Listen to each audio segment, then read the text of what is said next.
أعوذ بالله من الشيطان الرجيم بسم الله الرحمن الرحيم الحمد لله رب العالمين وصلى الله على محمد وآله الطاهرين اللهم صل على محمد وآل محمد وعجل فرجهم. قتال یعنی جنگ، یہاں سے پڑھنا تھا نا. قرآن مجید میں کفار و مشرکین سے مولانا لڑنے، انہیں قتل کرنے کے سلسلے میں، ان کے ساتھ جنگ کرنے کے سلسلے میں دو طریقے کی لفظیں استعمال ہوئی ہیں. سمجھ رہے ہیں؟ ایک جاہدہ یجاہد، ٹھیک، اور ایک لفظ قاتلہ یقاتل. دونوں لفظیں استعمال ہوئی اور دونوں کا مطلب یہی ہے، خدا کی راہ میں دشمنان خدا سے لڑنا، جنگ کرنا. ٹھیک. اب یہ جو قتال ہے، جو جنگ ہے مولانا، چونکہ یہ خدا کے لیے کی جاتی ہے لہذا الہی نیت کے ساتھ ہونی چاہیے، کیونکہ فروع دین میں سے ہے. جہاد ایک عبادت ہے، جہاد ایک بندگی ہے. عبادت اور بندگی خلوص نیت کے ساتھ قربت الہی کے لیے کرنا چاہیے، نہ کہ کسی اور اغراض و مقاصد کے لیے. راہ خدا میں جہاد کرنے کا واضح نمونہ اللہ کے دشمنوں یعنی کفار و مشرکین و منافقین سے جنگ ہے. قرآن میں اس جہاد کو قتال کہا گیا ہے.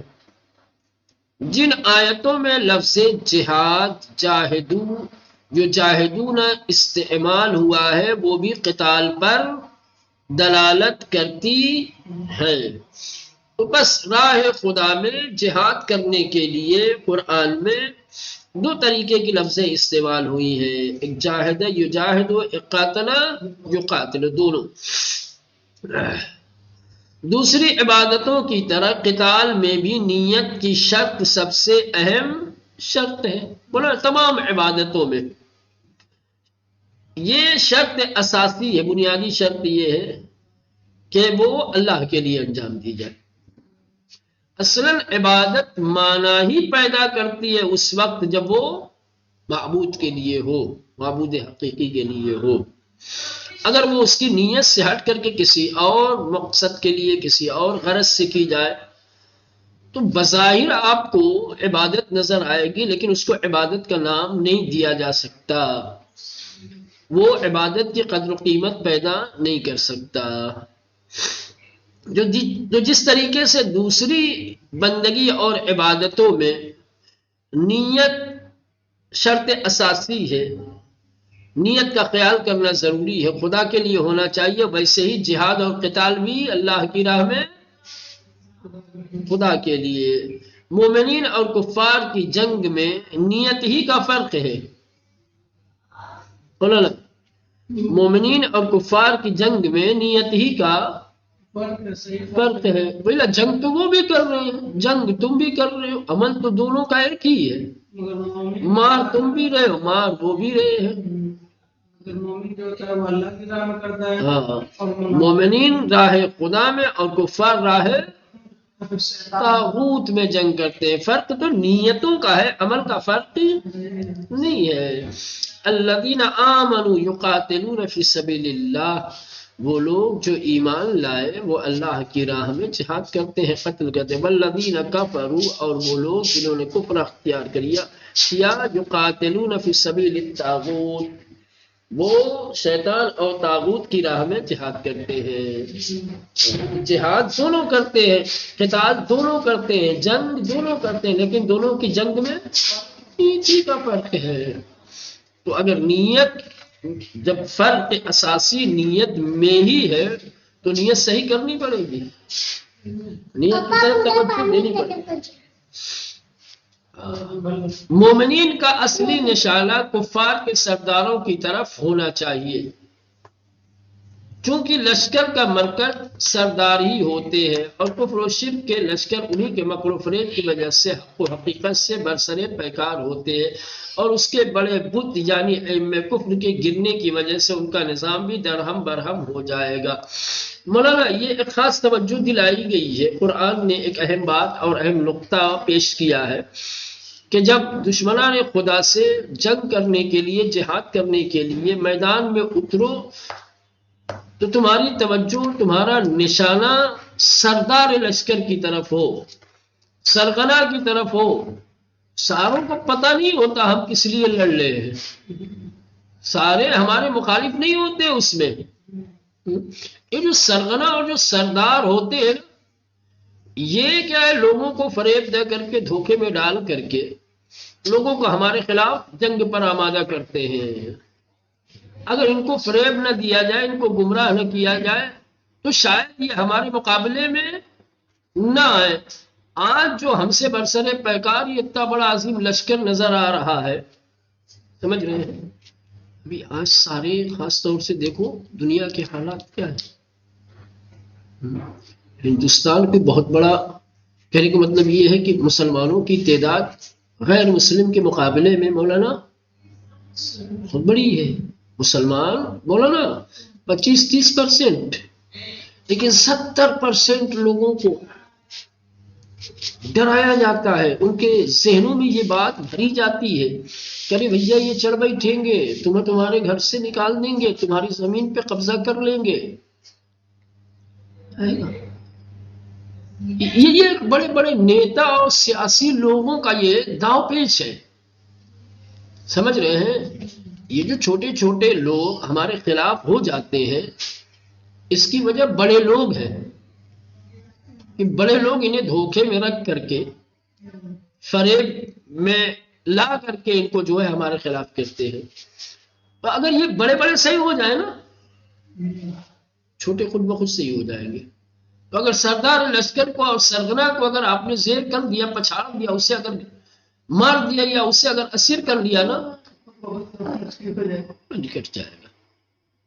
تو قرآن نے بھی کہا ہے کہ فقاتلوا ائمۃ الکفر، یہ جو کفر کے رہبر ہے، جو کفر کے پیشوا ہیں، ان سے جنگ کرو، ان کو نشانہ زیادہ بناؤ. ہاں، کیونکہ یہی سب جو ہے قتل کی یہی سب جنگ کی اساس ہے. انہی کی وجہ سے یہ جنگ و جدال ہو رہا ہے. اچھا ایک چیز اور، جنگ و جدال کب تک کرنا چاہیے، یہ لڑائی کب تک چلنی چاہیے؟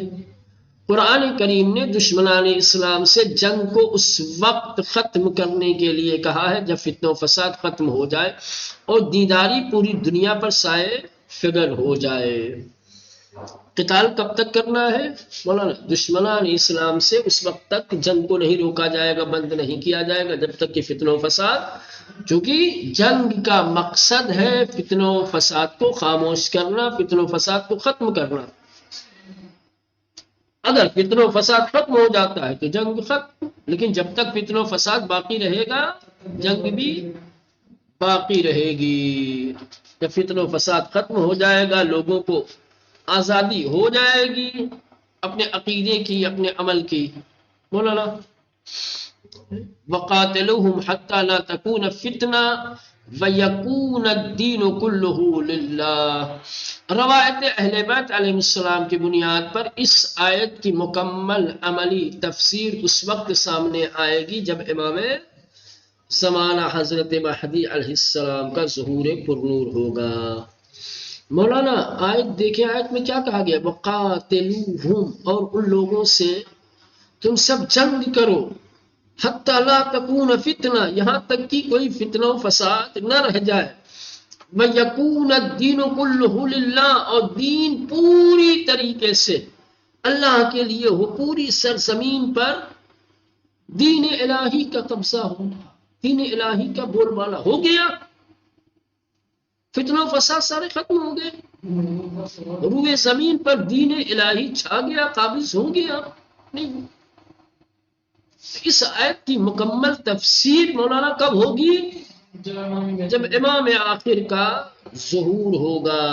اور پھر مولانا وہ آئے استخلاف ہے قرآن مجید میں، سورہ نور کے اندر، وہاں پر باقاعدہ طور پہ وَلَنَسْتَخْلِفَنَّهُمْ فِي الْأَرْضِ كَمَا اسْتَخْلَفَ الَّذِينَ مِن قَبْلِهِمْ والی جو آیت ہے کہ روئے زمین پر پوری طریقے سے امن و امان ہوگا. یا عبدوننی، لوگ میری ہی عبادت کریں، ولا تشرکون بی شیئا، کوئی ذرہ برابر روئے زمین پر شرک نہیں کرے گا، تو سارے فتنہ و فساد ختم ہو جائیں گے، غیر خدا کی جو لوگ عبادت کر رہے ہیں وہ سب چھوڑ دیں گے، ختم ہو جائے گا، روئے زمین پر پوری طریقے سے اللہ کی اور اس کے دین کی حکمرانی ہوگی۔ اہل بیت اطہار علیہ السلام نے اس آیت کے ذیل میں جو تفسیریں کی ہیں یا جو روایتیں اہل بیت سے ہم تک پہنچی ہیں، امام نے فرمایا کہ اس آیہ کریمہ کی عملی تفسیر اس وقت مکمل ہوگی جب امام کی، اس لیے دعاؤں میں بھی اللہم انا نرغب الیک فی دولت کریمہ تعز بها الاسلام واہلہ وتذل بها النفاق واہلہ وتجعلنا فيها من الدعاة إلى طاعتك والقادة إلى سبيلك وترزقنا بها كرامة الدنيا والآخرة۔ ایک کون سی دعا کا ٹکڑا ہے مولانا بتا سکتے ہیں؟ پاپا جی دیکھو، رمضان میں پڑھی جاتی ہے ہر شب، اور بتائیں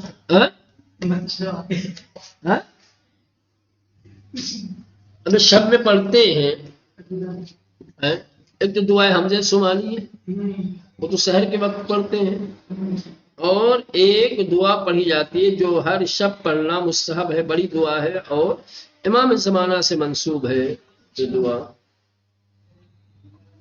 اسی کا یہ ٹکڑا ہے، ہاں دعا ہے یہ، اللہم انا نرغب الیک فی دولت کریمہ، خدایا ہم تجھ سے دولت کریم کی امید رکھتے ہیں، آرزو رکھتے ہیں، ایسی دولت، ایسی حکومت تعز بها الاسلام کہ جس حکومت کے دائرے میں اسلام اور صاحبان اسلام کو عزت نصیب ہو، جس حکومت اور جس اقتدار میں نفاق اور اہل نفاق کو ذلت اور حقارت ملے، اور جس میں ہمیں تیری اطاعت کی طرف بلایا جائے، دعوت دی جائے، تیرے راستے کی طرف ہماری قیادت اور رہنمائی کی جائے، دنیا اور آخرت کی کرامت کا رزق جس حکومت کے زیر سائے ہمیں نصیب ہو۔ سمجھ رہے ہیں؟ تو یہ جو دعا ہے رمضان کے مہینے میں مولانا پڑھی جاتی ہے،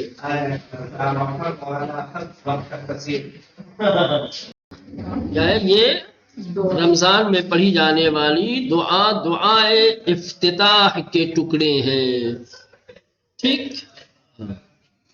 یہ حالت ہوگی، یہ اس طریقے کی، یہ امام زمانہ کی حکومت اور آپ کی خلافت کے خصوصیات یہ ہوں گے، اسلام اور صاحبان اسلام کو عزت ملے گی، توقیر ملے گی، اہل شرک، اہل کفر، اہل نفاق کو ذلت و رسوائی ہوگی، لوگوں کو اللہ کی اطاعت کی دعوت دی جائے گی، اللہ کے راستے کی طرف لوگوں کی رہنمائی کی جائے گی، دنیا اور آخرت کی کرامتیں، سعادتیں لوگوں کو نصیب ہوں گی اس دولت میں۔ ابھی لوگ بکھرے ہوئے ہیں، ابھی بہت سارے مولانا چیزیں جس کا قرآن نے ذکر کیا ہے وہ ابھی وہ واقع نہیں ہوئی ہیں۔ حکومت اسلامی کی جو حقیقی تصویر قرآن نے اور روایتوں میں جو پیش کی گئی ہے وہ ابھی ادھوری ہے، یہ تصویر مکمل ہوگی امام زمانہ کے ظہور کے بعد انشاءاللہ۔